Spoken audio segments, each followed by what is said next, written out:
Sugar patients chapati రోటీ కాకుండా సంతృప్తిగా rice కూడా తినవచ్చు. Doctor rice, sugar free rice, doctor rice, diabetic rice, sugar పెంచని బియ్యం, డాక్టర్ రైస్. మరి తెలుగు ప్రజలందరూ చేసుకునే అతి పెద్ద పండగ మహానాడు.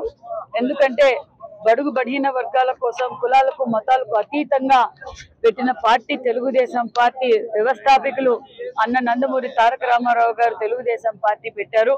ఆ రోజు నుంచి మరి 43 మహానాడు కార్యక్రమాలు చేసుకున్నాం. మరి ఈరోజు రాయలసీమలో, ముఖ్యంగా మా రాయలసీమలో కడపలో ఈరోజు రేపటి రోజు 3 రోజులు మహాపండగ జరుగుతోంది. ఆది సందర్భంగా మా యువగలం అధినేత నారా లోకేష్ బాబు గారి టీం, అంటే యువకులందరూ మేము కూడా మా పెనుగొండ నియోజకవర్గం నుంచి సైకిల్ యాత్ర చేస్తాం. నారా లోకేష్ బాబు గారికి సంఘీభావం తెలుపుతూ ఆయన స్ఫూర్తితో మేము కూడా సుమారుగా 200 కిలోమీటర్లు మేము సైకిల్ యాత్ర చేస్తాం, మహానాడుకు వస్తామని యూత్ అంతా బయలుదేరారు.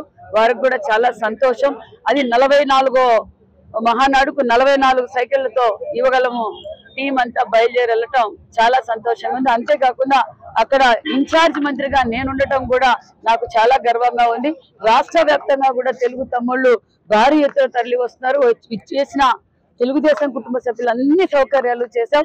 చాలా ఆనందంగా ఉంది. మరొకసారి చంద్రబాబు నాయుడు గారికి, మరి రాష్ట్ర అధ్యక్షులు పల్లా శ్రీనివాస్ యాదవ్ గారికి, మరి యువగల అధినేత నారా లోకేష్ గారికి, ఎందుకంటే రాయలసీమలో పెట్టే అవకాశం కల్పించినందుకు కూడా వారికి ప్రత్యేకమైన ధన్యవాదాలు. వైభవంగా జరిగిపోతుంది. 43 మహానాడుల కన్నా 44వ మహానాడు ఇంకా భారీ ఎత్తున రాబోతున్నారు నాయకులు, కార్యకర్తలు. ఎందుకంటే గత 5 సంవత్సరాల్లో నలిగిపోయారు తెలుగుదేశం పార్టీ కుటుంబ సభ్యులు. ఎంతో కలిసికట్టుగా ఈ రోజు సంపూర్ణమైన మెజార్టీతో ఏదైతే ఈ రాష్ట్రానికి ముఖ్యమంత్రి చంద్రబాబు నాయుడు గారి అవుతానే బాగుపడుతున్న నమ్మకంతో పనిచేశాం.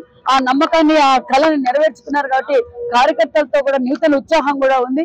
అంతేకాకుండా మరి ముఖ్యమంత్రి గారు కూడా రాష్ట్రం ముఖ్యమంత్రిగా ప్రమాణ స్వీకారం చేసి నుంచి అభివృద్ధిని పరుగులు పెడుతున్నారన్న విషయం కూడా తెలియజేస్తుంది. For latest updates on India-Pakistan tension, download RTV Live app.